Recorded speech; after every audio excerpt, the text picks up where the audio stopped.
ने सुना है यहाँ के मुतालिक कई लोगों ने मुझसे कहा कि मोड़ासा के लोग बड़े अकीदतमंद लोग हैं और बड़े बड़े उलमा से वाबस्ता रहे, मशाइख से, लेकिन हालिया दिनों में इनके अंदर सुलह कुल्लियत आ रही है। सुलह कुल्लियत का मतलब क्या है? अरे ये भी अच्छा वो भी अच्छा, यानी कांग्रेस बनने वाले, सबको लेकर के चलना। वो अलग कांग्रेस है, यहां अलग कांग्रेस है। मेरे अजीजों, दर हकीकत ये मुनाफिक का दूसरा नाम है। मुनाफिक जो कभी इधर नजर आए कभी उधर नजर आए। मेरे अजीजों, आपसे तो मैं कहूंगा कम अज कम आपको ये ज़ेब नहीं देता कि दर दर की ठोकरें खाओ, इसको उसको राजी करो। अपना सब कुछ गुंबद खजरा कल भी था और आज भी है।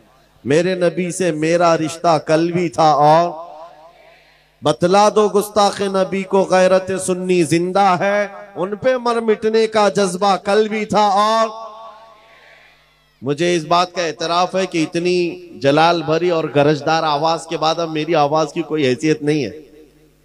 जामी मियां साहब जिस तरह से गरजते हैं, ना मेरे पास उतनी आवाज है ना उतना मजबूत गला है, वो उनको ज़ेब देता है। हाँ, लेकिन मैंने सुना है सैयदना अबू बकर सिद्दीक रदी अल्लाह ताला अन्हु का तीर का निशान कभी खता नहीं जाता था, बड़ा सटीक निशाना था।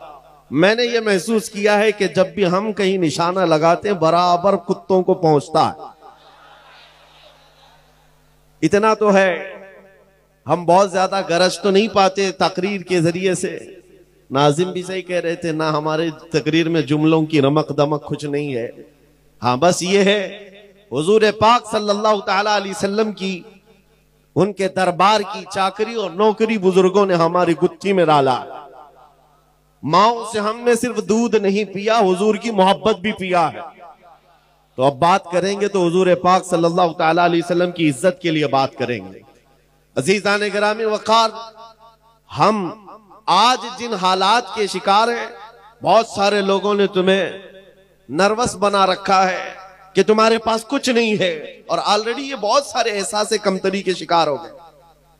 मैं इस तरह का कायल नहीं हूं, बुराइयां बहुत सारी हैं हमारे अंदर, उसकी इस्लाह होगी, लेकिन इसका मतलब ये नहीं है कि उम्मत पूरी खत्म हो गई। तुम्हारे पास कोई दौलत ही नहीं है, तुम बिखरे हुए हो, टूटे हुए हो, नहीं, मैं इसका कायल नहीं हूं। आज भी हमारे पास बहुत बड़ी दौलत है। इकबाल ने 100 साल पहले कहा था, जरा नम हो तो बड़ी जरखेज है मिट्टी ये साकी। मायूस नहीं हूं मैं अपनी किश्ते वीरां से इकबाल, जरा नम हो तो बड़ी जरखेज है ये मिट्टी। यानी सब कुछ आज दुनिया हमें बता रही है, ये सिर्फ और सिर्फ तुम्हें एहसास कमतरी की बीमारी में लाने के लिए। होता यह है कि आदमी को मैदान जंग में जाने से पहले अगर ये बता दिया जाए कि तेरे हाथ खराब हैं, तेरे पैर खराब हैं, तेरा दिमाग भी सही नहीं है, तो वो बेचारा शक में अपने आप को ही कमजोर महसूस करके पीछे भाग जाता है। अक्सर ऐसा हो रहा है। इस कौम को बार बार ये कहकर डराया जा रहा है कि तुम बिखरे हुए हो, टूटे हुए हो, तुम्हारे पास कुछ नहीं, और ये काम सुलह कुल्ली ज्यादा करते हैं। जमात के अंदर मौजूद गद्दार ये काम ज्यादा करते हैं। मगर हमारा मिशन ये है कि हमारे पास आज भी वो दौलत मौजूद है जो पूरी दुनिया को हिला सकती है। और देखा भी है हमने, देखा भी है, सिर्फ अपने इलाके में नहीं, यूरोप की सरजमीन को भी हिलते हुए देखा जब खादिम हुसैन व्हील चेयर पर बैठकर लब्बैक पुकारता था। माजूर पैरों से खड़े नहीं हो सकते थे, लेकिन उनके नारे में इतना दम क्या था कि यूरोप की पार्लियामेंट में उनके नाम पर डिस्कस होने लग जाए। पता यह चला कि कोई तो दौलत है जो आज भी पूरी कायनात को हिलाती है, कोई तो दौलत है तुम्हारे पास। मैं उसी की तरफ आता हूं। वो दौलत हासिल करना तुम्हारा असल शिवा हो। तुम्हारी जिंदगी का मकसद सिर्फ ये हो कि वो दौलत छीनने ना पाए, बाकी सब जाए, कोई फर्क नहीं पड़ता, कुछ फर्क नहीं पड़ता। आपको एक हदीस के जरिए से मैं बताता हूं। मेरे अजीजों, हो क्या गया है, हमने फख्र करने का जो तरीका है वो दूसरी चीजों पर सीख लिया। इसकी प्रॉपर्टी इतनी है, उसकी प्रॉपर्टी इतनी है, इसका नाम इस पे है, इसका मनसब ये है। इन चीजों को हमने फख्र का जरिया बनाया हुआ है। बल्कि असल चीज जो तुम्हारे पास दौलत है उसे फख्र का जरिया बनाते। दुनिया तुम्हारी आंख से आंख नहीं मिला सकती। आज नबी पाक सल्लल्लाहु तआला अलैहि वसल्लम के वो फरमान की तरफ आओ। आज जो गरीबी का एहसास कर रहे हैं और अपनी महरूमी का एहसास कर रहे हैं, उनके लिए मैं बात कर रहा हूं। जंगे बदर के बाद जब हुजूर सल्लल्लाहु अलैहि वसल्लम ने माले गनीमत तकसीम किया तो उसमें मुहाजिरीन को थोड़ा माल ज्यादा दे दिया। जो हिजरत करके आए थे उनको माल ज्यादा दिया, जो मदीने के रहने वाले अंसार थे उनको कम दिया। अब मदीने के अंसार के दिलों में यह बात आई कि हुजूर अपने गांव वालों को माल ज्यादा दे चुके हैं। ये चीमी गोइयां चलने लगी। हुजूर पाक सल्लल्लाहु तआला अलैहि वसल्लम तक ये बात पहुंची। साद बिन मुआज रज़ियल्लाहु तआला अन्हु को हुजूर ने बुलाया, जो अंसार के सरदार थे। हुजूर ने पूछा, ऐ साद, क्या तुम्हारे कबीले में ये बातें चल रही हैं?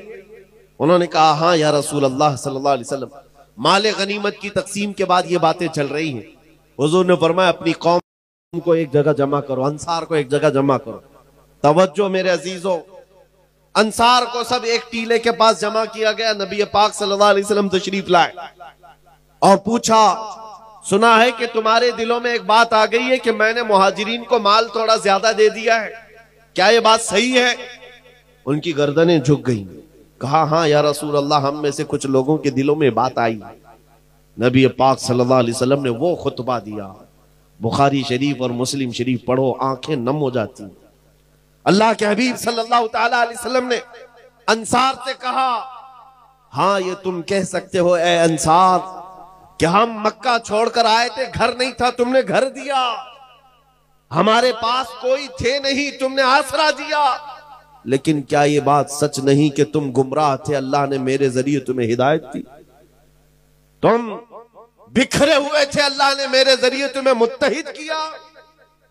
तुमको अल्लाह ताला ने मेरे जरिए से इज्जत दिया। अंसार ये खुतबा हुजूर का सुन करके रोने लग गए।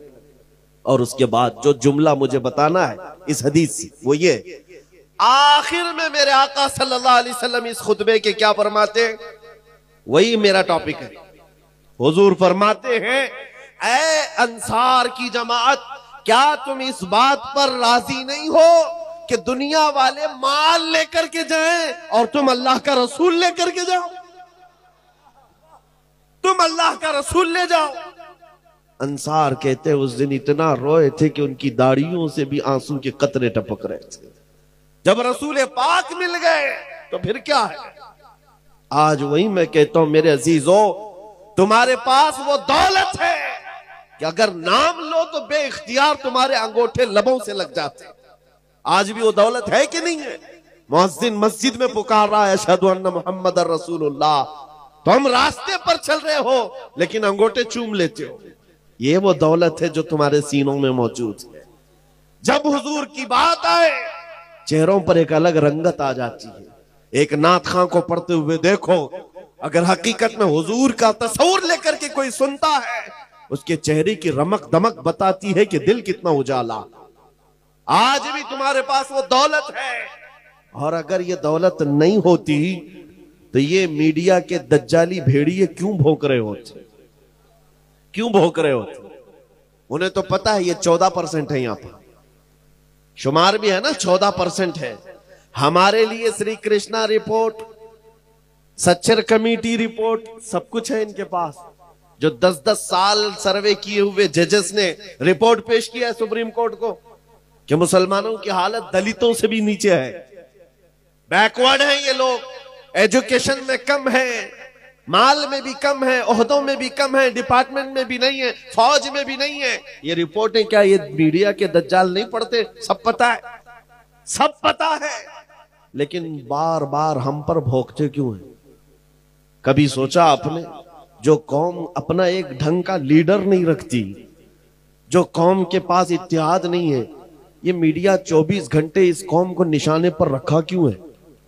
बात सिर्फ ये है कि तुम कहते हो हमारे पास कुछ नहीं, वो बार बार कहते हैं तेरे पास कुछ है, तेरे पास कुछ है। तुम बार बार कहते हो हम लुटे हुए हैं, वो कहते नहीं तुम बड़े डरावने हो, तुम्हारे पास कुछ है।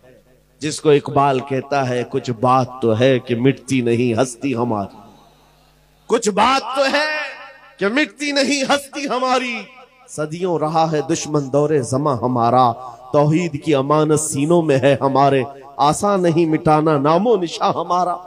मेरे अजीजों, जिस दौलत को मैं आपके सामने रख रहा हूं वही हमारे फख्र का जरिया है। इकबाल ने तो दीन की डेफिनेशन जो की है वो क्या है?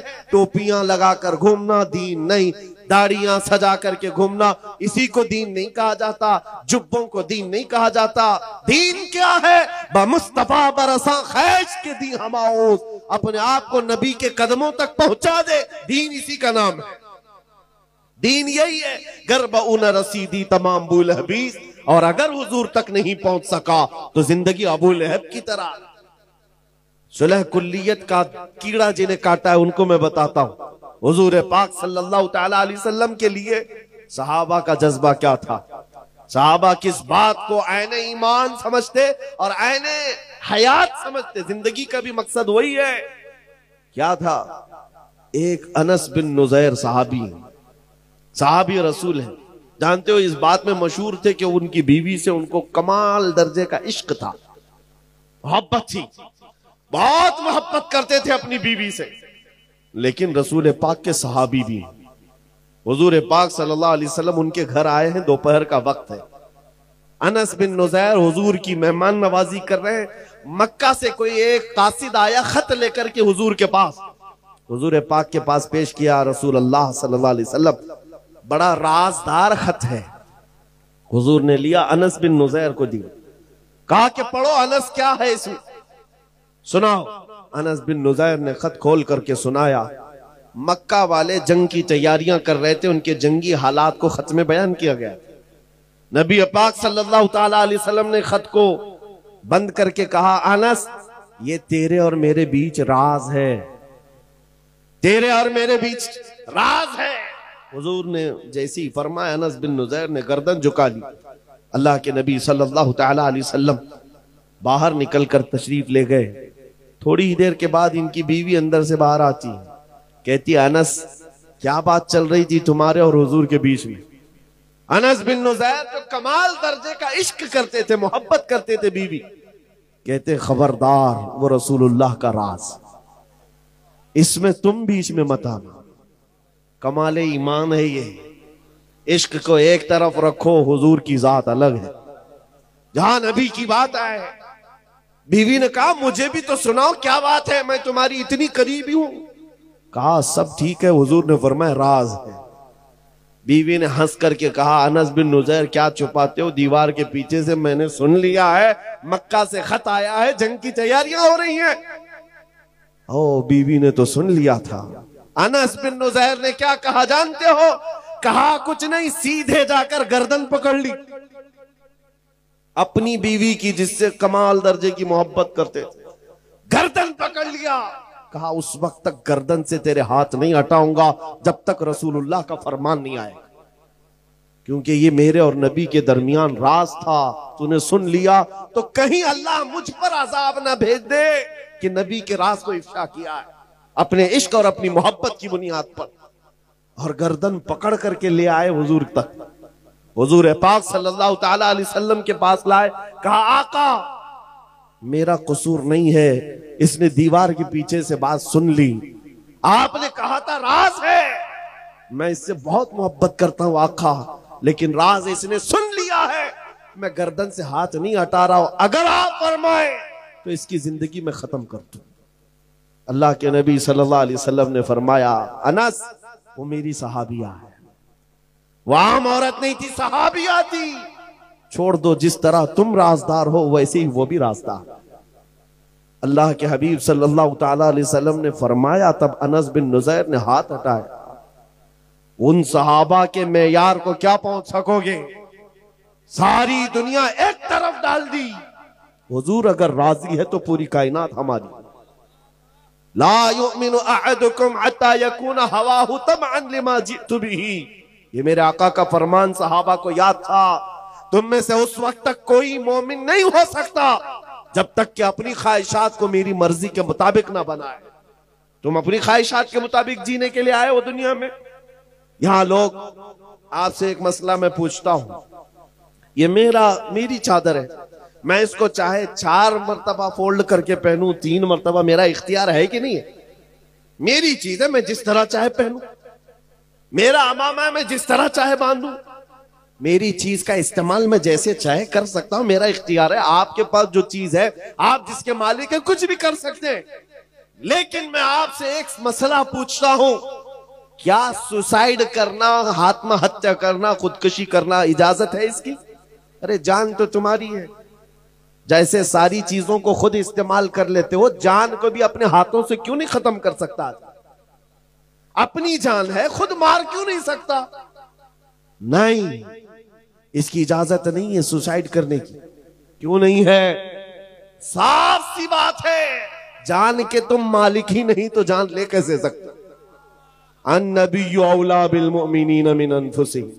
कुरान कहता है मोमिनों से उनकी जान से ज्यादा करीब, और जान के मालिक वो नबी रहमत की जात, मालिक रिकाबिल उमम। हम अपनी मर्जी से जीने नहीं आए यहां पर, हम अपनी ख्वाहिशात से जीने नहीं आए। जो ये कहता है वो झूठा है और वो धोखे में पड़ा हुआ आदमी है। मौलाना साहब अभी तो एंजॉय करने दो, थोड़ा बहुत इंटरटेन करने दो, जवानी है।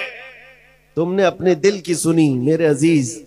शायद हो सकता है तुमने गैरों को देखा हो और उनके पीछे चल पड़े। ईसाई नाचते हैं, शराब पीते हैं, हिंदुओं के यहां अलग त्योहार आते हैं, इतने अलग अलग किस्म के उनके यहां भंगड़े होते हैं, मैं क्यों ना करूं? शेर चला कुत्ते की चाल, अपनी चाल भूल गया। तुमको नबी रहमत सल्लल्लाहु अलैहि वसल्लम की उम्मत में बनाया गया और रब ने खैर उम्मत का लक़ब तुम्हें दिया। तुम्हें कुत्तों को देखने के लिए नहीं भेजा गया, तुम्हें खालिद बिन वलीद को देखने के लिए भेजा गया। सलाहुद्दीन अय्यूबी को देखो, मुस्तफा करीम के कदमों को देखो। अपने से नीचों को देखोगे तो नीचे बनते चले जाओगे, ऊपर देखो अल्लाह तुम्हें बुलंदी पर ले जाएगा। ऊपर देखो। अपनी ख्वाहिशात से हम जीने नहीं आए हैं, हमें जो करना है यहां पर। एक बात मैं बताता हूं, सूफिया इकराम का एक मसलक है, जब वो किसी की तरबियत करते, मुजाहिदे करवाते। मुजाहिदे हैं, मुराकबे हैं, मुहासबे हैं, मुकाशफे हैं, ये मंजिलें हैं वहां पर। पहले खाने को तर्क करवाया जाता है, दुनिया की ख्वाहिशात निकाली जाती है, नींद कम, बोलना कम, खाना कम, बहुत कुछ वहां तरबियतें होती। लेकिन एक मंजिल है मुराकबे की, मुराकबा। ये क्या होता है मुराकबा मालूम है? हजरत जुनैद बगदादी रहमतुल्लाह ताला अलैह ने फरमाया, मुराकबा करो और जिसका मुराकबा मुकम्मल हो गया वो अल्लाह का वली बन गया। मुराकबा क्या है सुनना चाहेंगे आप? बहुत आसान अमल दे रहा हूं, बहुत आसान अमल। मुजाहिदे में बहुत लंबी नमाजें हैं, रात रात भर खड़े होकर इस्तिग़फ़ार करते रहो मुजाहिदे। मुराकबा बहुत आसान है। क्या है? बस आंख बंद करके खामोश थोड़ी देर बैठ जाना, बस यही मुराकबा है, कुछ नहीं है इसमें। मुराकबा आंख बंद कर खामोश बैठना। 5 मिनट बैठो कि 10 मिनट बैठो, घंटा भर बैठो, तुम्हारा इख्तियार, लेकिन थोड़ी देर खामोश बैठना है। 5 मिनट बैठो, 10 मिनट बैठो, खामोश, किसी की फिक्र नहीं। लेकिन अब सवाल यह बनता है, जब बंदा आंख बंद कर खामोश बैठ जाए तो उसका दिमाग खामोश नहीं रहता, चलता रहता है, कुछ ना कुछ तो सोच आती है। अरे वो कहीं पे भी तन्हा बैठे तो उसकी अकल के घोड़े दौड़ते रहते हैं, वो खामोश नहीं हो सकते। हजरत जुनैद बगदादी से पूछा गया कि मुराकबे में अगर थोड़ी देर खामोश बैठना ही इबादत है और सोच आती रहे तो क्या सोचे? सोचों पर तो पहरा नहीं लगा सकते। आपने फरमाया हाँ बिल्कुल सही, सोचों पर तुम पहरा नहीं लगा सकते, रोक कंट्रोल नहीं कर सकते। एक बात सोचना है तुम्हें, मुराकबे में एक बात बार बार सोचना है। पूछा गया क्या सोचना है?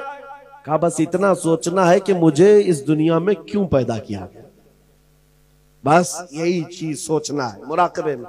मैं यहां क्यों आया, मुझे क्यों पैदा किया गया, ये मेरी जिंदगी क्यों दी गई, ये सोचते रहो, बार बार सोचते रहो, मुराकबे में यही सोचते रहो, फिर क्या होगा। हजरत जुनैद फरमाते एक वक्त आएगा तेरा जमीर पुकार कर खुद ही जवाब देगा तू क्यों आया। तेरा दिल पुकार कर जवाब देगा तू क्यों आया है। मैं मिसाल में बताऊं, जिसका मुराकबा कंप्लीट हो गया वो क्या जवाब देता है। बैठ करके रोजाना सोचता हो मैं क्यों आया, मेरी जिंदगी क्यों मिली, मुझे हयात क्यों दी गई, मुझे क्यों भेजा गया, रोज सोचता रहे। एक दिन उसका मुराकबा कंप्लीट होता है तो दिल उसका पुकार कर कहता है जिंदगी ये नहीं किसी के लिए, जिंदगी है नबी की नबी के लिए। ना समझ मरते हैं जिंदगी के लिए, जीना मरना है सब कुछ नबी के लिए। जिसका मुराकबा कंप्लीट हो गया, ताजुश शरिया ने पुकार कर कहा था जिंदगी ये नहीं है किसी की, हाँ जिंदगी है नबी की। ये जमीर पुकार कर खुद जवाब देता हम क्यों आए। और आला हजरत का मुराकबा हुआ होगा, तब उन्होंने क्या कहा था, दहन में जुबान तुम्हारे लिए, बदन में है जान, और हम आए यहां उठे भी वहां। जमीर पुकार कर कह रहा है हम अपने लिए नहीं आए हैं या रसूल अल्लाह, जीना मरना तुम्हारे लिए, हुजूर के लिए आए हैं। उसी इमाम ने कहा था ला युमिनु, उसी इमाम ने कहा अला ला ईमान अली मल्ला मोहब्बत अला, उसका तो ईमान भी नहीं जिसके सीने में उनकी मोहब्बत नहीं। अजीजा ने गिरामी वकार, जिंदगी का मकसद समझो। कुरान में भी अल्लाह फरमा रहा है फहसिबतुम अन्नमा खलकनाकुम अबसा, तुम क्या ये गुमान करके बैठे हो कि हमने तुमको बेकार पैदा किया है। अल्लाह ने किसी को बेकार नहीं पैदा किया।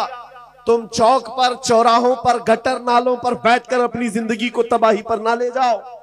तुम्हारा एक एक लम्हा कीमती है नौजवानों, तुम्हारी जिंदगी बड़ी कीमती है।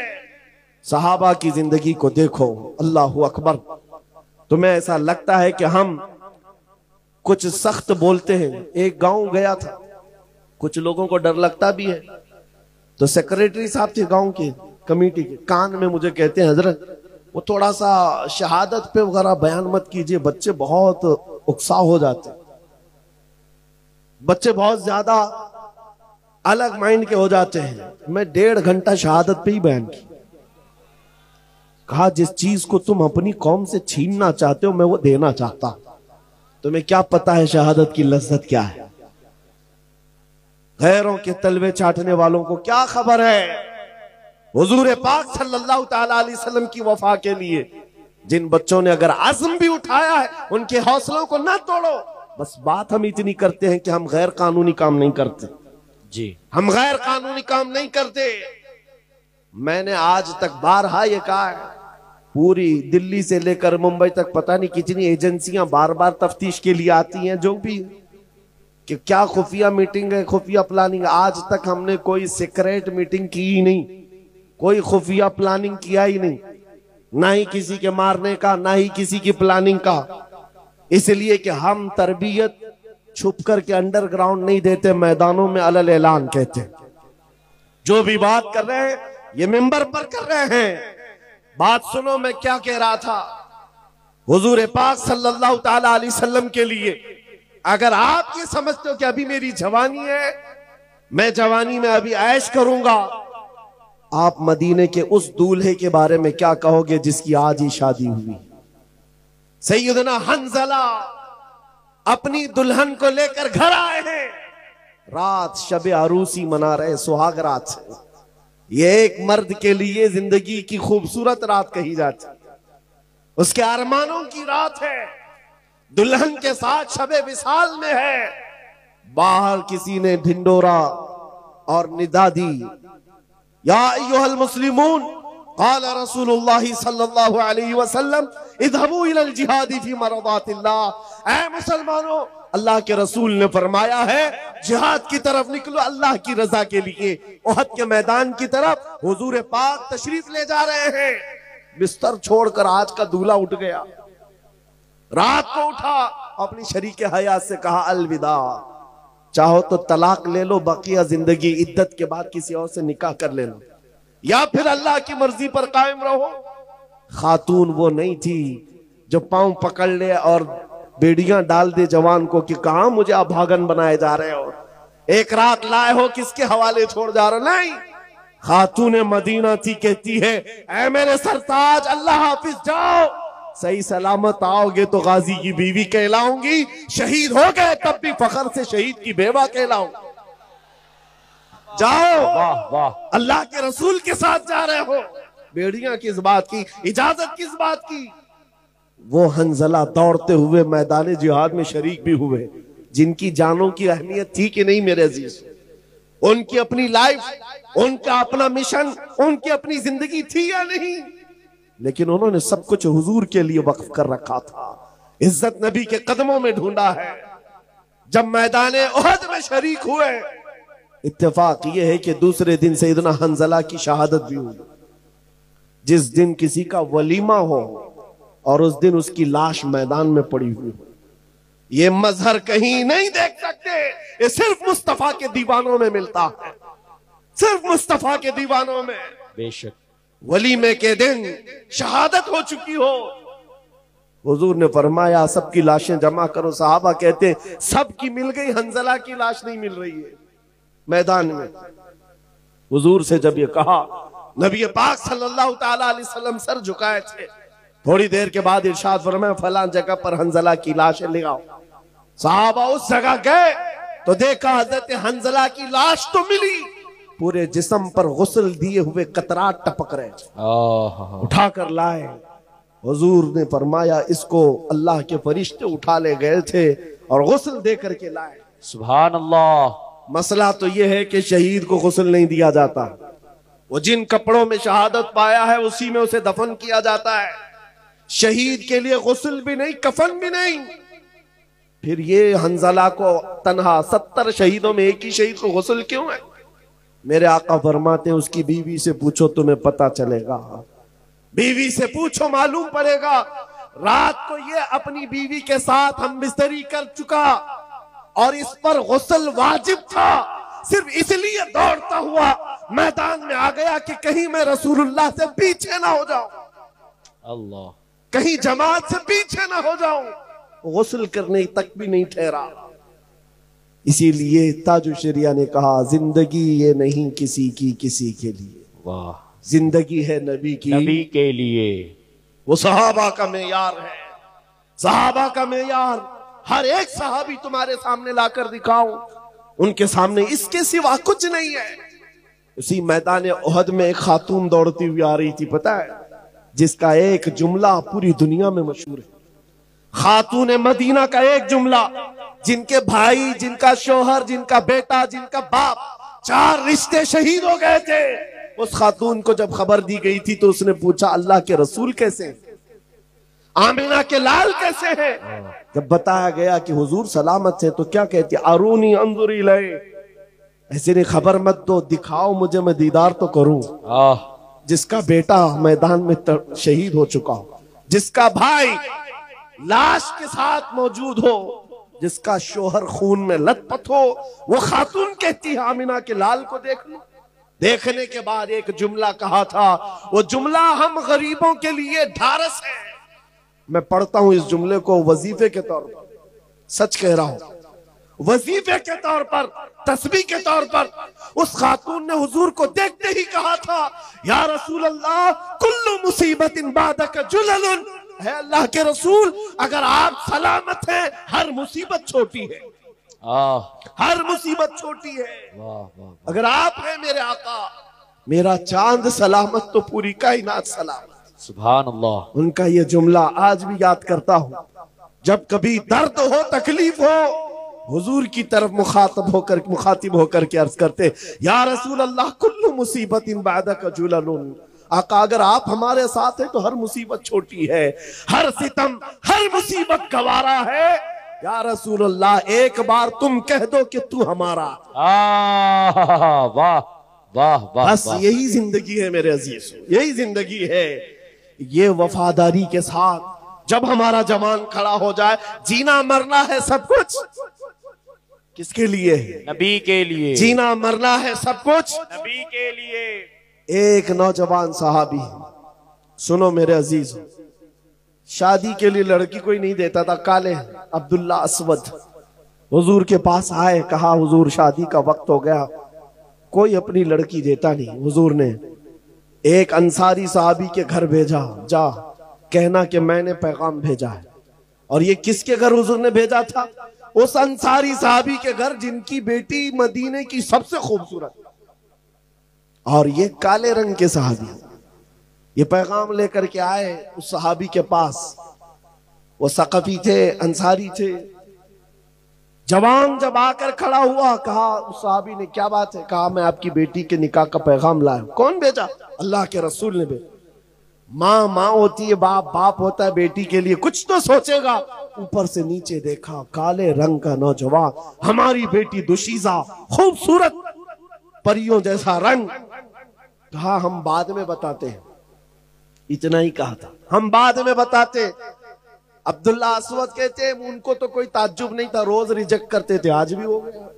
उनके लिए कोई ताज्जुब की बात नहीं। वापस जा रहे थे, जैसे ही वो वापस निकले, जवान लड़की दुशीजा मदीने की, अंसारी की बेटी अंदर बैठी हुई बाहर आई। बाबा क्या बात है, कौन आया था? बाप ने कहा बेटी तेरे निकाह का पैगाम लेकर के आया था। किसने भेजा? अल्लाह के रसूल ने।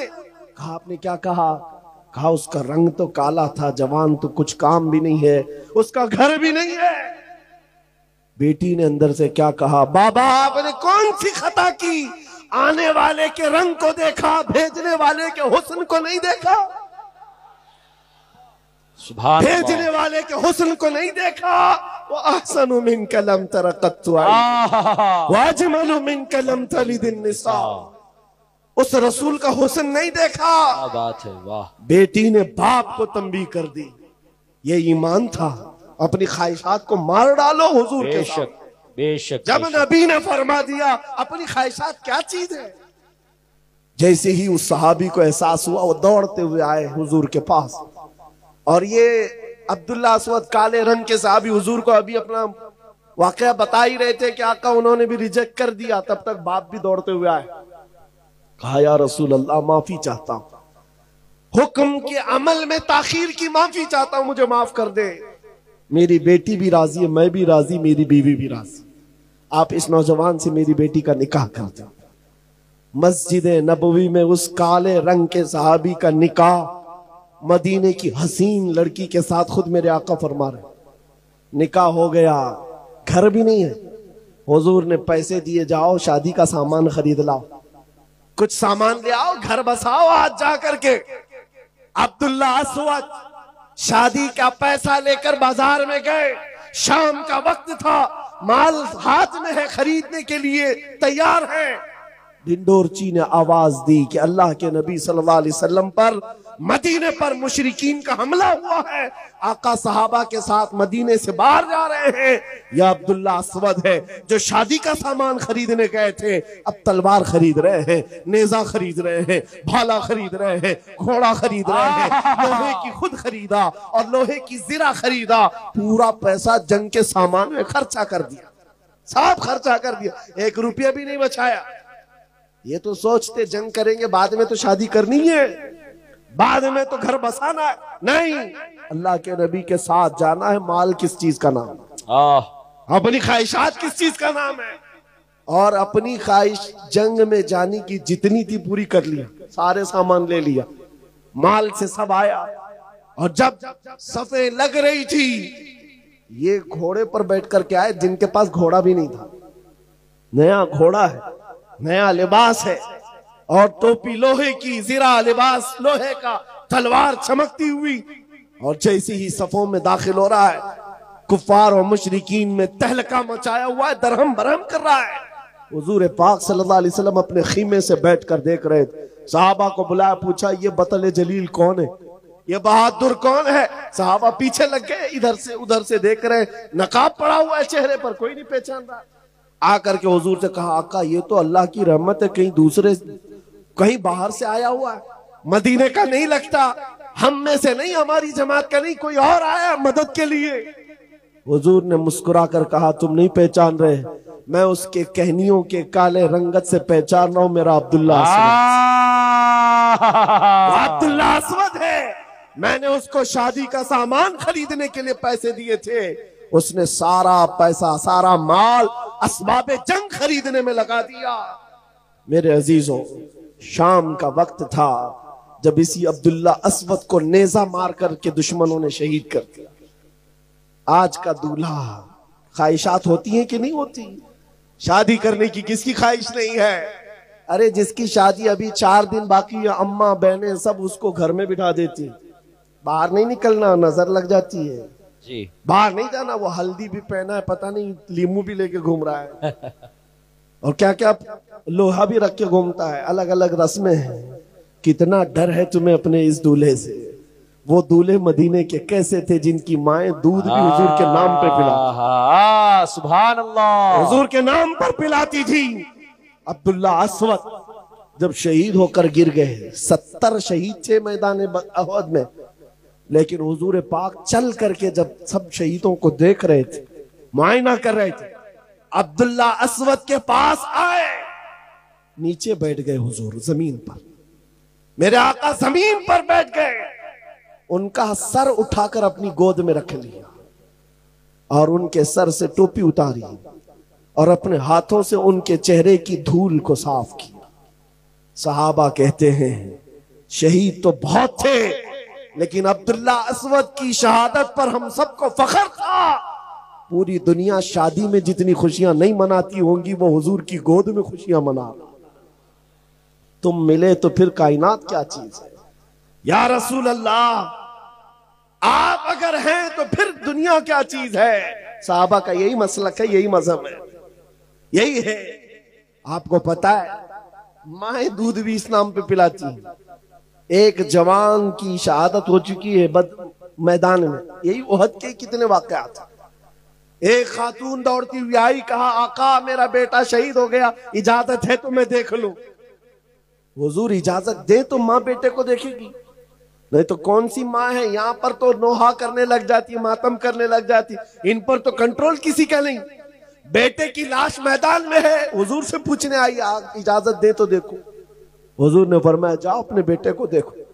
वो खातून अपने बेटे के पास आकर सीधे देख नहीं रही, बल्कि अपने बेटे का जुब्बा उठा देती है, उठा करके पलट करके पीठ पर हाथ फेरती है, फिर सजदे में गिर जाती है और शुक्र बजा लाती है, कहती है रहमान तेरा शुक्र है मेरी तूने सुन लिया।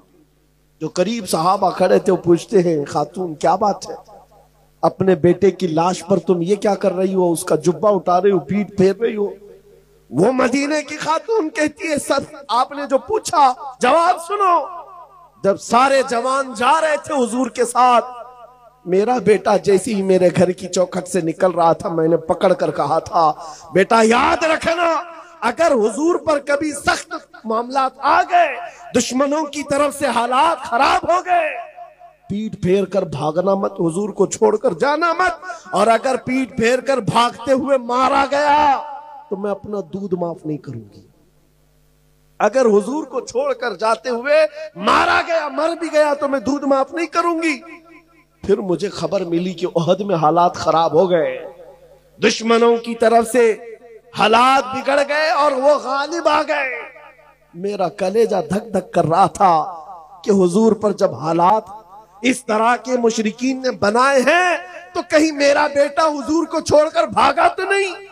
मैं दौड़ती हुई मैदान में आई, लोगों ने कहा नहीं तेरा बेटा शहीद हो गया, तब भी इत्मीनान नहीं हो रहा था, भागते हुए तो नहीं मारा गया है। मैंने आकर पलट करके उसकी पीठ को सिर्फ इसलिए देखा कि पीछे से तीर लग करके मरा है तो भागते हुए मरा होगा, लेकिन अल्लाह का शुक्र है मेरे बेटे की पीठ पर एक भी तीर नहीं, सारे तीर सीने पर खाकर मरा। मां का फख्र भी यही है, जिंदगी ये नहीं किसी की और जिंदगी है नबी की। ना समझ मरते हैं जिंदगी के लिए, जीना मरना है सब कुछ। अजीजा ने गिरामी वकार, रात ज्यादा हो गई, मैं जिस बात को लेकर के अर्ज कर रहा हूं, काश तुम्हें यह एहसास हो जाए वो दौलत जिस दिन तुम्हारे अंदर शबाब के साथ आ जाए, लोगों का आंखों से आंखें मिलाना दूर, तुम्हारे सामने चेहरा उठाना भी मुश्किल हो जाए। ये अल्लाह ताला ने रौब रखा है इश्क रसूल की दौलत में। दूर बैठकर भौंकने वाले कुत्ते बहुत भौंकेंगे, लेकिन जहां ये दौलत इश्क मुस्तफा हो, उसके साथ दुनिया आज भी मुकाबला करने से कतराती है, डरती है। आला हजरत ने दुआ भी यही किया था, या इलाही जब रजा ख्वाबे गिरा से सर उठाए, दौलत बेदार इश्क मुस्तफा का साथ। जब कयामत के दिन बहुत लंबी नींद से हम उठेंगे तो यार अब हमारे पास अगर कोई दौलत हो तो सिर्फ हुजूर की मोहब्बत। ये चीज ऐसी है जिससे बंदा बेखौफ हो जाता है। आज मैं आपको मिसाल के लिए कह रहा हूं, जितनी बातें कही हो सकता है आपको लगता हो तारीख की बातें, पुरानी बातें होंगी, किताबों की होंगी। ए नौजवानों, करंट इश्यूज को भी अगर देख लो तो तुम्हारा सीना चौड़ा हो जाए। वो फिलिस्तीन के निहत्थे मुसलमानों को देखो, गज्जा में रहने वाले वो निहत्थे मुसलमान जिनके पास खाने के लिए लुक़मे नहीं, और मुकाबिल में जो दुश्मन की ताकत खड़ी है वो सुपर पावर ताकतें हैं। यूरोपीय यूनियन पूरा का पूरा खड़ा है, सारे पेट्रोट मिसाइल सारे बम उन पर आजमा लिए गए, लेकिन 5 साल के बच्चों से भी ईमान खत्म नहीं कर सके। क्यों? डर है। 10,000 से ज्यादा बच्चों को मौत के घाट उतारा, 20,000 के करीब शहीद हो गए, लेकिन दुनिया अब भी ये कह नहीं सकती कि हम फतहयाब हो। इजराइल के कुत्तों को कयामत आ जाएगी ये कहने के लिए कि हम फतह पा ली। हाँ, इसलिए कि वो बच्चों के अंदर इतनी सख्तियां हैं, नाकों तले चने छबवा देते। इनकी बड़ी बड़ी बख्तर बंद गाड़ियां, उसमें भी ये डर के मारे सहमे हुए होते। किस बात से डरते इजरायली कुत्ते? ये सारी फौज किस बात से डरती है तुम्हें पता है? उन निहत्तों के पास गोली बम बारूद कुछ नहीं, अरे उनके नन्हे कंकर और पत्थरों से भी तुम्हारा कलेजा चिर जाता। वजह सिर्फ ये है, जहां ये दौलत इश्क मुस्तफा हो फिर वो पूरी कायनात को हिला कर रखता। इसीलिए शायर ने कहा था, दीवान गाने इश्क मोहम्मद को देखकर घबरा गई है गर्दिशे दौरा कभी कभी, घबरा गई है गर्दिशे दौरा कभी कभी। इसीलिए आज एक बात और मैं बताता हूं, कुछ लोग आज इसी काम के लिए चल रहे हैं, जैसे कहा गया ना सुलह कुल्लियत। इनके यहां एक चीज है, भाई कोई सख्ती की बात ना करो, कोई भी ज्यादा किसी के मुतालिक ना कहो। ये सुलह कुल्लियत का ऐसा मिजाज है, हक को हक कहना, बातिल को बातिल कहना, ये तो ईमान है या नहीं? क्या आप गोबर को हलवा कहेंगे? बोल सकते हैं? अरे दिल को कैसे मनाओगे? किसी को खुश करने के लिए बोल भी दो। मियां गुजरात में इनका राज है, गोबर को हम कोहे नूर बोल रहे। हाँ, उनको मनाने के लिए बोल तो सकते हो, लेकिन जब चखोगे पता चलेगा गोबर गोबर ही है। मेरे बोलने से हलवा नहीं होता। इसीलिए कुर्सियों पर बैठे हुए लोगों की खुशामदी के लिए और वक्त की सख्ता को राजी करने के लिए अपने दीन धर्म मत बदलो। तुम दुनिया में भेजे गए हो मुस्तफा करीम की उम्मत बनाकर। अगर नबी राजी है तो अल्लाह ताला राजी है, और कायनात में वक्त बदलने वाला अल्लाह है, रब तबारक व ताला है।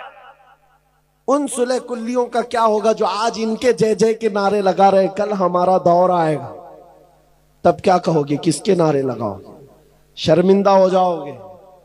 इसीलिए आला हजरत ने क्या कहा था, आज ले उनकी पनाह, आज मदद मांग उनसे, कल न मानेंगे क़यामत में अगर मान गया। या एक बात और भी मैं बताता हूं, कब्र में जाने के बाद 3 सवालात करते फरिश्ते, सबको पता है ना? सबको पता है वो सवालात, सबको मालूम है। तुम्हारा रब कौन है?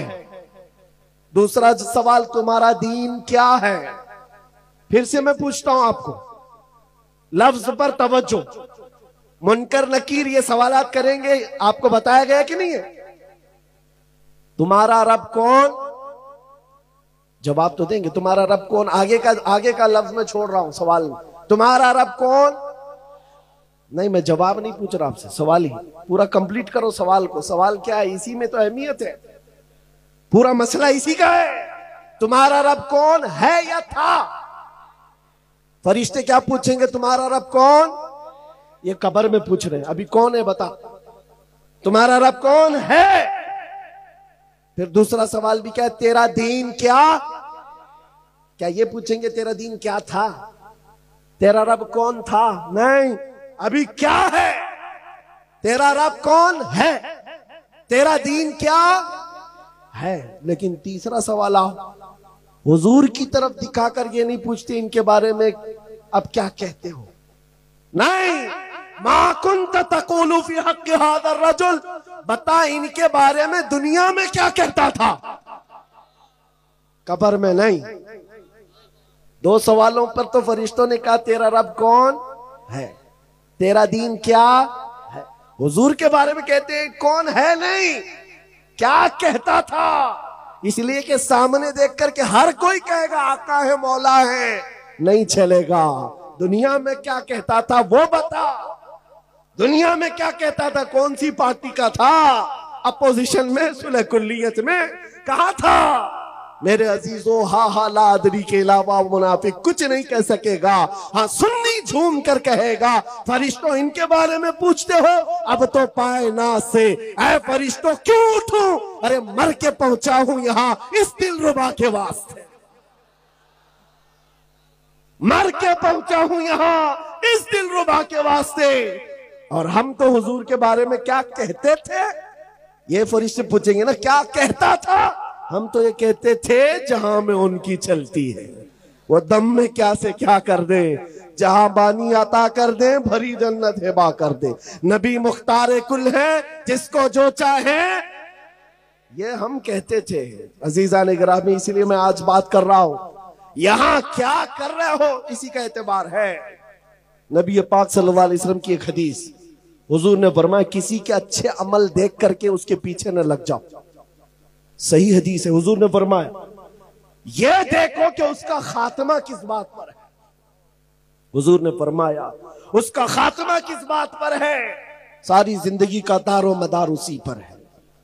आज हम आपको बारहा ये समझा रहे हैं कि इन हालात के शिकार होकर घर बदलना, दीन बदलना, नाम बदलना यह हल नहीं है, तुम्हारे लिए इलाज नहीं है, कहीं पर नहीं बचोगे। बखुदा खुदा का यही है दर, नहीं और कोई मफर मकर, जो वहां से हो यहीं आके हो, जो यहां नहीं तो वहां नहीं। आखिरी बात सुनो, हदीस पाक से ही मैं खत्म करता हूं। दो सहाबा की दोस्ती तुम्हारे सामने रखता हूं, दोस्त भी कैसे थे। साद इब्न अबी वक्कास, अब्दुल्ला बिन जहश, जिनको कहते हैं ना हमारे यहां बहुत करीबी जिगरी दोस्त है, यानी उठना बैठना साथ में, खाना पीना साथ में, बाजार जाना साथ में, एक तरह के कपड़े पहनना। साद बिन अबी वक्कास, अब्दुल्ला बिन जहश, दोनों की गहरी दोस्ती थी, बड़ी यारी थी। उहद के मैदान में जाने से पहले रात को ये दोनों सहाबी बैठ गए, मुसल्ला बिछाते, कहते कल तो रसूलुल्लाह के साथ जाना है, 700 सहाबा है, 3000 काफिर है, हुजूर पाक के मदीने पर हमला हो रहे हैं। दोनों दोस्त क्या कह रहे हैं, क्या मशवरे चल रहे हैं, सुनो। दोनों कहते हैं, हजरत साद कहते हैं मैं दुआ करूंगा तू आमीन कह, अब्दुल्ला बिन जहश कहते हैं ठीक है मैं भी दुआ करूंगा तू भी आमीन कह। दोनों मुसल्ला बिछाकर बैठ गए, दुआ क्या करते हैं सुनो। साद इब्न अबी वक्कास हाथ उठाते हैं, या रब्बल आलमीन, कल सुबह जब रसूलुल्लाह के साथ हमारा जाना होगा, सफों में हम आगे बढ़ेंगे तेरे नबी के नाम की इज्जत की हिफाजत के लिए, मौला करीम मेरे सामने दुश्मनों का जो सबसे बड़ा पहलवान हो उससे मेरा मुकाबला करा दे। दुआ क्या कर रहे हैं, जो सबसे बड़ा पहलवान हो मौला उससे मेरा मुकाबला करा। क्यों, साद इब्न अबी वक्कास की दुआ है। उधर अब्दुल्ला बिन जहश कह रहे आमीन आमीन। साद इब्न अबी वक्कास कहते मौला जब बड़े दुश्मन से मेरा मुकाबला हो, कभी मैं उसको सामने से मारूं, कभी दाएं से मारूं, कभी बाएं से मारूं, कभी पीछे से मारूं, फिर उसको गिराकर उसके सीने पर परचम इस्लाम लहराऊं, फिर कहूं लब्बैक या रसूल अल्लाह, फिर कहूं रसूलुल्लाह की इज्जत बुलंद है। यह दुआ है, दुआ रात के वक्त, और कल मैदान जंग में जाना है, जान हथेली पर लेकर दुआ। अरे ख्वाहिश भी कैसी, अरे कोई और जंग में गए भी ना सिपाही, तो छुप छुप करके जान बचाते हैं कि दुश्मनों के वार ना आए। और ये साद इब्न अबी वक्कास कहते हैं जो सबसे बड़ा दुश्मन पहलवान हो मेरा उससे मुकाबला हो। दुआ पर आमीन कहा अब्दुल्ला बिन जहश ने। करीबी दोस्त थे, जिगरी यार थे।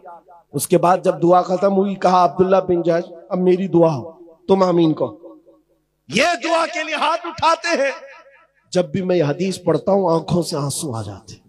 सच कहता हूं मेरे अजीज, अब्दुल्ला बिन जहश हाथ उठाकर कहते या रब्बल आलमीन, जब ओहद के मैदान में तेरे नबी के साथ मेरा जाना हो, मैदान में सफों के अंदर में आ जाऊं, है रब्बे करीम तेरे नबी के नाम की इज्जत की हिफाजत के लिए दुश्मनों की तरफ से तीर चले, कभी मुझे सामने से मारा जाए, कभी दाएं से मारा जाए, कभी बाएं से मारा जाए, कभी पीछे से मारा जाए, कभी मेरे जिस्म के टुकड़े टुकड़े किए जाए और हर टुकड़े से मैं कहूं अल्लाह के रसूल की इज्जत बुलंद, इस्लाम बुलंद है। ये ख्वाहिश, एक की ख्वाहिश है बड़े पहलवान से मुकाबला करने की, एक की ख्वाहिश है कि हुजूर के नाम पर कट कट कट कट के मर जाने की। दोनों ने आमीन कहा। उसके बाद सुबह हुई, सफों में गए। जानते हो मेरे अजीजों, ये सहाबा ऐसे थे, रसूल करीम सल्लल्लाहु अलैहि वसल्लम के चहेते सहाबा हैं। जब मैदान ओहद में गए तो साद इब्न अबी वक्कास के सामने दुश्मनों का जो सबसे बड़ा पहलवान था, जिसके बारे में कहा जाता था वो 1000 इंसानों की ताकत रखता है, वो मुकाबिल में आया। साद इब्न अबी वक्कास ने कहा रहमान ने मेरी सुन ली, मेरी दुआ कबूल हुई। उसके बाद साद इब्न अबी वक्कास तीर चलाने लगे, हमला करने लगे। अरे इस तीर से बचता कौन? ये साद इब्न अबी वक्कास के वो तीर है, जब ये तीर चलाते, कसम रब्बे जुल जलाल की मेरे अजीजों, ये मकाम ये मर्तबा किसी को नहीं मिला जो साद इब्न अबी वक्कास को मिला। मेरे आका पीछे खड़े होते और यूं कहते इर्मी या साद भी अभी अंत व उम्मी, ऐ साद तीर चला, मेरे माँ बाप तुझ पर कुर्बान। हुजूर कह रहे, सारी दुनिया ये कहती है अल्लाह के रसूल मेरे माँ बाप आप पर कुर्बान, और रसूलुल्लाह कहते साथ तीर चला, मेरे माँ बाप तुझ पर कुर्बान। ये एक ही सहाबी है, तन्हा इर्मी या साद, ऐसा तीर चला थे। और हकीकत में वैसे ही हुआ जैसे उनकी मर्जी थी। बुखारी शरीफ की हदीस है, लौ अक़समू अलल्लाहि लअबर्रा, अल्लाह के कुछ बंदे ऐसे हैं कि अगर वो कसम दे दे अल्लाह को, अल्लाह उनकी कसम पूरी करता है। ये वही सहाबा थे। ख्वाहिश तो एक रात पहले किया था, रब ने वैसे ही दुश्मन भेजा। अब साद इब्न अबी वक्कास ने मारना शुरू किया, कभी दाएं से, कभी बाएं से, कभी सामने से, कभी पीछे से। वो तन्हा पहलवान को इतना चकनाचूर कर चुके थे, वो जख्मों से निढाल होकर गिर पड़ा, उसके सीने पर चढ़ करके परचम इस्लाम लहराया, पुकारा, फिर लब्बैक या रसूल अल्लाह। ऐ नौजवानों, इस वक्त तो कहना बनता है लब्बैक या रसूल अल्लाह।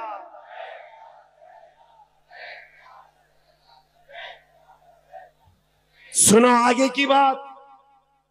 इनकी दुआ तो कबूल हुई और अब्दुल्ला बिन जहश की दुआ भी कबूल हुई। रात को उन्होंने जो दुआ किया था, हुआ ये कि दोपहर के वक्त वो लड़ते हुए काफिरों के नरगे में आ गए, दुश्मनों की भीड़ में आ गए। दुश्मनों ने अब्दुल्ला बिन जहश को दाएं से मारा, बाएं से मारा, सामने से मारा, पीछे से मारा, इतना मारा। उसके बाद गिराकर उनके जिस्म की 80 बोटियां की, 80 टुकड़े किए थे। ये वो अब्दुल्ला बिन जहश है जिनके जिस्म के टुकड़ों को रस्सियों में पिरोकर काफिरों ने हार बनाकर पहना था, हार बना लिया था। अब्दुल्ला बिन जहश। मेरे अजीजों, अब जो बात कहनी है वो खुलासा एक कलाम है, तकरीर का मेरे माहसल है, लुब्बे लुबाब है। जंग के खत्म के बाद जिसका बहुत करीबी यार दुनिया से गया, उस पर क्या बीतती है। जिसका जिगरी यार चला गया। साद इब्न अबी वक्कास निकलते हैं मैदान में ढूंढते हुए, मेरा अब्दुल्ला बिन जहश कहाँ है। जिगरी यार था, जिसके साथ उठना बैठना मेरा, रोज की हमारी गुफ्तगू उसके साथ। पता चला अब्दुल्ला बिन जहश शहीद हो गए, काफिरों ने उनके जिस्म के टुकड़े कर दिए। अब्दुल्ला बिन जहश की लाश को देखने के लिए साद इब्न अबी वक्कास आते हैं। आकर देखा तो टुकड़े बिखरे हुए थे। उनके जिस्म के टुकड़ों को उठाया, अभी जान बाकी है, जैसे गोश्त भड़क रहा हो और गोश्त से आवाज आती हो, रसूलुल्लाह की इज्जत सलामत है, अल्लाह के रसूल की इज्जत बुलंद है। साद इब्न अबी वक्कास ने जो जुमला कहा वही मेरी तकरीर का हासिल है। आपने उनके जिस्म के टुकड़ों को जमीन पर रखा और कहा, ऐ अब्दुल्ला, कल की रात मैंने भी दुआ की थी, तूने भी दुआ की थी, अल्लाह ने दोनों की दुआ कबूल की, लेकिन कसम रब्बे जुल जलाल की, मेरी दुआ से तेरी दुआ कई दर्जा अफजल है, इसलिए कि दुश्मनों को मारने का मजा और है, नबी की मोहब्बत में मर जाने का मजा और, मर जाने का मजा और है। जिंदगी ये नहीं किसी की किसी के लिए, जिंदगी है नबी की और ना समझ मरते हैं जिंदगी के लिए, जीना मरना है सब कुछ नबी के लिए। ऐ सुन्नियों, आज मैं तुमसे पूछना चाहता हूं, जिंदगियां जो रब ने तुम्हें दी हैं, नबी को छोड़कर कब तक भागोगे? कहां तक अपनी ख्वाहिशात की पैरवी करोगे? आज तुम्हारे हाथों में ताश के पत्ते, शराब की बोतलें, आज तुम्हारे मोहल्लों को बदनाम कर रखा गया है। कोई भी नशा पूछे तो उसे मुसलमानों का मोहल्ला बताया जाता है। ये कैसी किस्म की बेहयाइयां हमारे मोहल्लों में आ गई? मुझे बताओ, उन सहाबा के सामने कल कयामत के दिन तुम्हें खड़ा होना होगा जिनके जिस्म के 80 टुकड़े हो गए, उस वक्त तुम क्या मुंह दिखाओगे? एक साद इब्न रबी है सहाबी, जिनको 12 नेज़े लगे थे, पेट फट गया था, अंतड़ियां बाहर आ गई थी, जान अभी बाकी थी। जो सहाबी करीब आए उनसे क्या कहते हैं? साद इब्न रबी, साद इब्न रबी कहते हैं, ऐ मेरे दोस्त, जाओ अल्लाह के रसूल को सलाम कह देना, मैं जिंदा रह करके आपकी इज्जत की हिफाजत का हक अदा नहीं कर सका।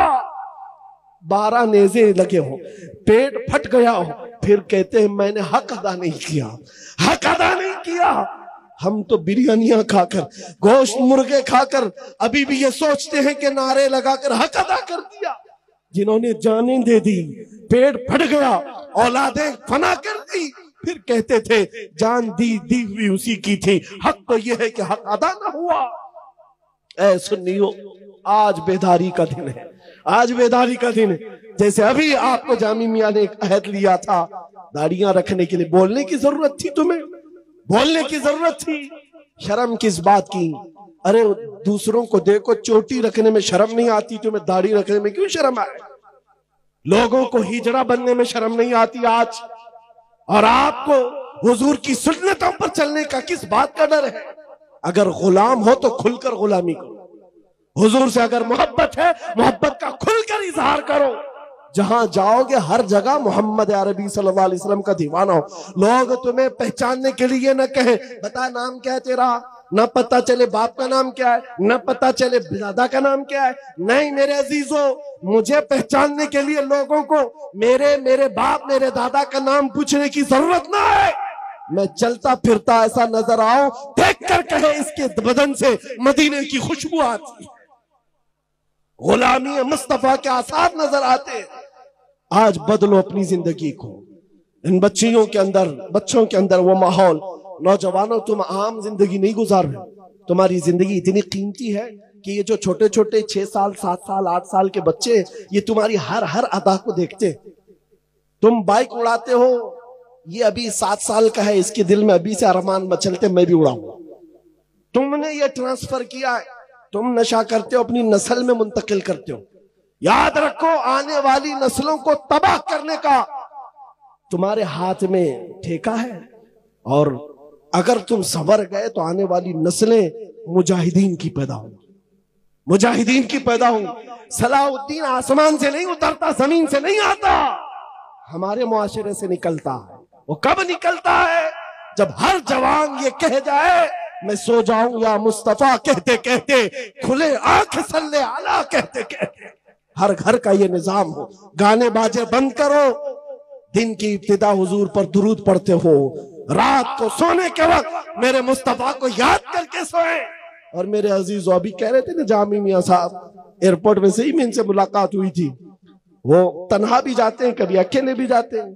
हालात बड़े खराब है, हमें पता है हालात बड़े खराब है। लेकिन घर से मैं अमामा शरीफ सारी चीजें लेके निकलता हूं, सिर्फ इसी बात के साथ ये मेरा कोई बड़ा कमाल नहीं है, बल्कि तमन्ना बता रहा हूं, हालात जैसे भी खराब हो हुजूर की मोहब्बत साथ लेकर चलते, दुरूद पढ़ते हुए इस आज़म के साथ जहां मौत आनी है आएगी, जिस जगह भी सोना होगा अमामा साथ है, हुजूर की सुन्नत के साथ जाएंगे हुजूर की उम्मत सुन्नत के साथ जाएंगे। लेकिन तुम याद करो कि अचानक अगर मलकुल मौत आए कौन सा चेहरा लेकर जाऊंगा? हुजूर पूछें कि क्या तू मेरा उम्मती है? क्या है तेरे जिस्म पर मेरी अलामत? क्या दिखाओगे? इसलिए बदलो, आज अपनी जिंदगी को बदलो और आज चले बारगाह मुस्तफा में ये आज़म करके उठते हैं, आका मैं मुजरिम हूँ, आका मुझे साथ ले लो, कि रास्ते में है जा बजा थाने वाले, चमक तुझसे पाते हैं सब पाने वाले, मेरा दिल भी चमका दे। हुजूर के बारे में यकीन है कि नहीं? अगर वो अता करने पर आए तो अता जरूर करेंगे। मेरा दिल भी चमका दे, चमकाने वाले बरसता नहीं देख कर अब्र रहमत, हम बदों पर भी बरसा दे। बरसाने वाले या रसूल अल्लाह तू जो चाहे तो मैल मेरे दिल के धुले, कि खुदा दिल नहीं करता कभी मैला चेहरा, तेरे टुकड़ों पे पले गैर की ठोकर पे न डाल, झिड़कियां खाएं कहाँ छोड़ के सदका तेरा, तेरे कदमों में जो है गैर का मुंह क्या देखे, कौन नजरों पे जचे देख के तलवा तेरा। या रसूल अल्लाह गंदे निकम्मे कमी महंगे है कौड़ी के तीन, कौन हमें पालता तुम पे करोड़ों दुरूद, बेहुनर हो बेतमीज किसको हुए हैं अजीज, एक तुम्हारे सिवा तुम पे करोड़ों दुरूद। आका बद है तो आपके, भले हैं तो आपके, टुकड़ों पे यही के पले हैं, रुख किधर करें तुझसे जो मुंह छुपाए तो करें किसके सामने, क्या और किसी से तवक्को नजर की है, सरकार हम कमीनों के अखलाक पर न जाए, आका हुजूर अपने करम पर नजर करे। या रसूल अल्लाह मंगता तो है मंगता, कोई शाह में दिखा दो जिसको मेरे सरकार से टुकड़ा न मिला हो, आपके दरबार की ये शान है, आता है फकीरों पे उन्हें प्यार कुछ ऐसा, खुद भीख दे और खुद कहे मंगते का भला हो। आका हमारा ये यकीन है, मुड़ासा में बैठा हुआ ये मैदान इस यकीन के साथ पुकार रहा है, हम में से हर एक का चेहरा आका आपकी नजरों के सामने मौजूद है, हम सबको आप मुलाहिजा कर रहे हैं, एक बार करम की नजर हो जाए तलम फरसूदा जा पारा, जे हिजरा या रसूल अल्लाह दिलम पशमुर्दा आवारा, जे ऐसिया या रसूल अल्लाह चुसूए मन गुजर आरी, मने मिस्कीन नादारी, फिदाए नक्श नाले न कुनम जा या रसूल अल्लाह, कौन देता है देने को मुंह चाहिए, अरे देने वाला है सच्चा, देने वाला है सच्चा। लब्बैक या रसूल अल्लाह, क्या रसूल लब्बैक या रसूल अल्लाह, क्या रसूल अल्लाह।